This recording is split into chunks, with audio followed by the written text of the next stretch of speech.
Fala, minha gente, tudo certo? Vamos nessa então falar sobre o Grêmio 3, Vitória 1, que acaba de acontecer na Arena do Tricolor. Uma vitória que teve simplesmente a Muzu e Aravena como protagonistas. E olha, eu confesso que antes da bola rolar eu jamais imaginava isso.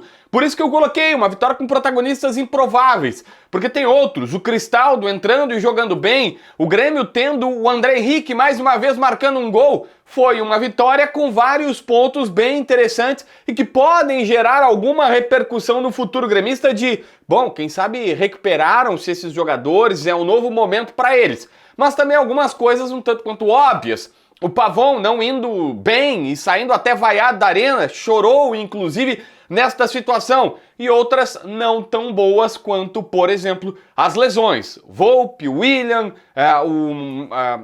Marcos Rocha, todo mundo lesionado no jogo de hoje, e essa é uma questão que a gente precisa falar. Mas enfim, o Grêmio venceu e ó, já tá pertinho de uma zona de pré-libertadores da vida. Aliás, antes da gente avançar, eu preciso te mostrar aqui, né?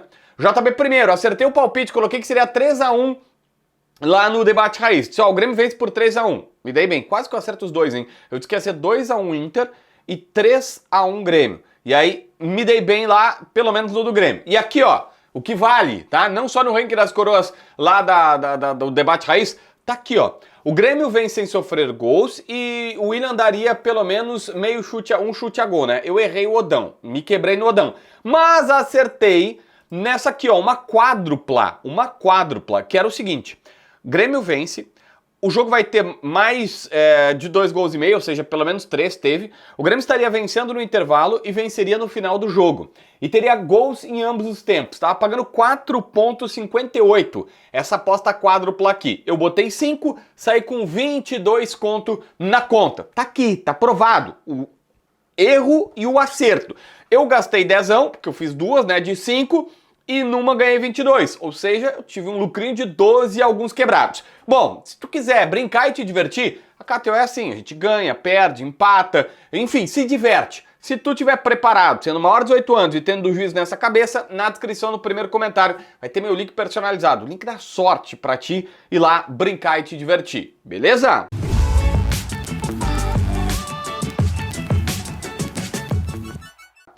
Gente, olha só, embora a vitória por 3-1 não foi um jogo fácil, a partida pode levar a acreditar que é o seguinte, não, o Grêmio venceu por 3-1 e, né, talvez tomou um gol lá já com o resultado garantido pro Vitória e tudo certo. Não, não foi isso. Teve até vaia por Pavon na arena e de alguma maneira eu tenho que entender que, né, o Pavon, é ruim falar isso, mas não tem como criticar o torcedor. O Pavon de alguma maneira mereceu o que aconteceu. Mereceu muito forte, né? Ninguém merece ser vaiado por um estádio inteiro de futebol. Mas você entendeu o que eu quero falar. O fato é que o Vitória teve pelo menos outras 2 chances claras e se bobear uma terceira de marcar além dos seus gols. Então o Grêmio precisa se ligar nisso. Tem um jogo logo no começo que a bola vai nas costas do Marlon com o Kahneman, o cara cruza e aí, velho, um pouco mais afastado da marca do pênalti, um pouco mais pro lado da marca do pênalti, o cara bate na geral. Mas ele erra um gol dentro da grande área sozinho. Se achou ali que estava impedido, não estava o jogador dos caras. Aí teve um outro lance que é uma defesa de manchete do Grando. Lembra que o Grando faz assim, meio que parecia uma manchete de vôlei. Ele parecia o Serginho Escadinha, aquele da seleção brasileira, defendendo assim meio que no susto. Pois então, mais uma. E aí no segundo tempo tem, por exemplo, depois do gol dos caras, que é uma falha do Pavon, o Pavon erra um passe que ele vai dar de cabeça no meio campo, gera um contra-ataque, e aí tem uma metida no meio da zaga do Grêmio que se o camarada deles encosta na bola, ia pra rede, ia pro gol. É só pra te mostrar que o Vitória teve oportunidade, o Vitória também jogou, o Vitória também criou chances que poderia ter tornado essa partida muito mais difícil. Mas vamos lá. Aqui não invalida a vitória gremista, absolutamente não, tá? Eu só tô tentando te ilustrar as dificuldades do jogo. E eu preciso colocar que o técnico Mano Menezes, ele pra mim muda o jogo nas trocas. O primeiro tempo foi meio que igual, assim, o Grêmio faz seu gol, tem o mérito do gol, o André Henrique vai lá e marca, aproveitando mais uma vez a oportunidade que lhe deram. Se a gente pegar ali o conjunto de 3 jogos, ele não foi bem no meio de semana, mas marcou no Grenal, marcou agora. E o cara é centroavante, pode ser. Ele não é o Carlos Vinícius, não é o Bright White, são melhores jogadores do que ele atualmente, mas está procurando seu espaço, ninguém vai invalidar o menino de procurar a sua possibilidade de brilhar. Mas o Mano muda o time quando faz as trocas. As coisas claramente melhoram quando o Cristaldo entra, quando o Amuzu entra e até quando o Aravena entra de centroavante, e ali tem o mérito do Mano Menezes de saber fazer esta leitura do jogo. E o torcedor um tanto quanto obrigou ele a fazer isso. Por quê? O Pavão saiu vaiado.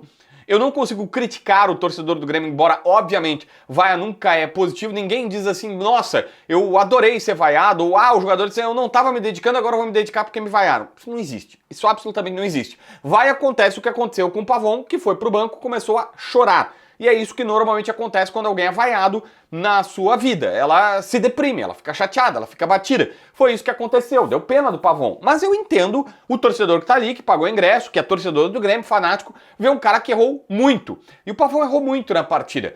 O gol é uma infelicidade, mas é também uma falha de comunicação do Pavão com o Grando, que o Grando tava no lance, ele tenta cortar por uma bola que talvez fosse até sair, e ele corta e dá uma assistência pro cara do Vitória. O torcedor já fica bravo. Depois tem esse outro lance que ele arma um contra-ataque pros caras ao errar um passe de cabeça simples. São vários os defeitos ou problemas do Pavão. E aí o torcedor expressa na sua vaia o que aconteceu.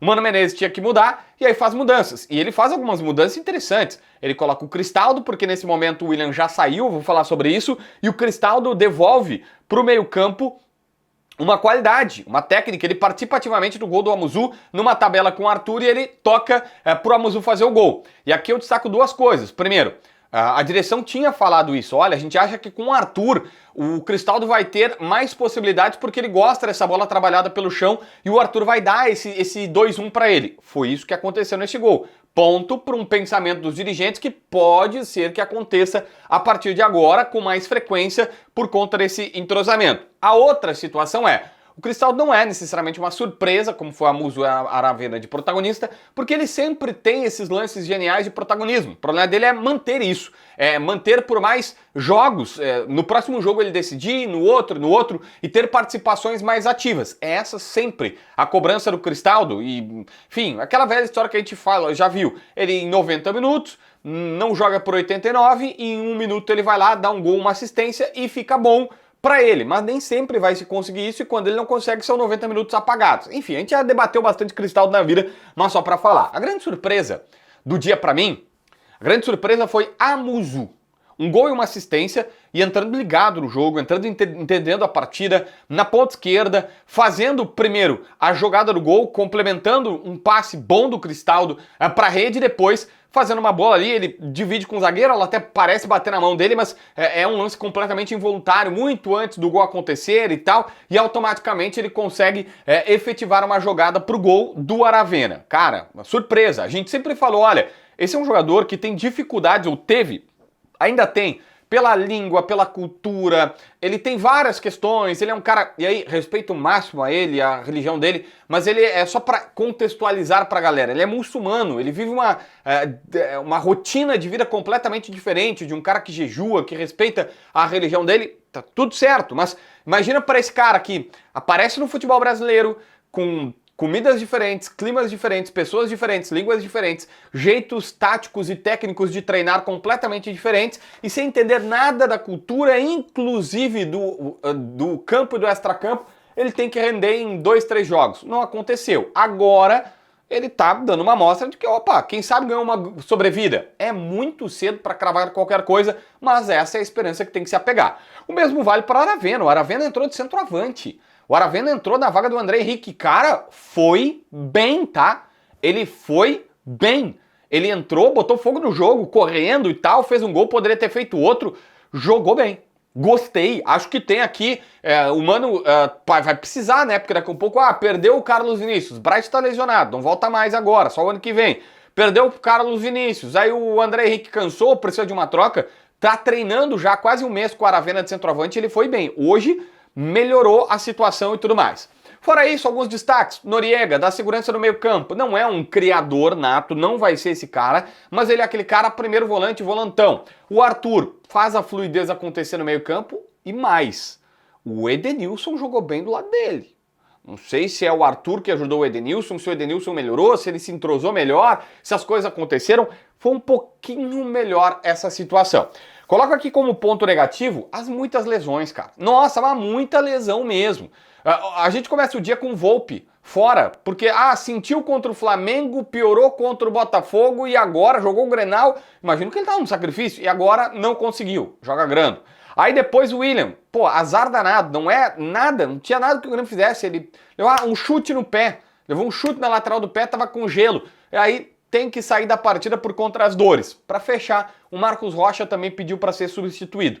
Que azar, se a gente lembrar aqui, Bright White no DM, poxa, quem mais? Vidiaçante no DM, o Balbuena entra, resolve o problema da zaga e vai pro DM. Pelo amor de Deus. Um pouquinho de sorte poderia ajudar nesse ponto, né? Mas o que tu acha dessa vitória gremista, que agora foi lá pra zona de perto da pré-Libertadores? Se inscreve no canal, assina a notificação, deixa teu like, comenta aqui embaixo para ver mais vídeos.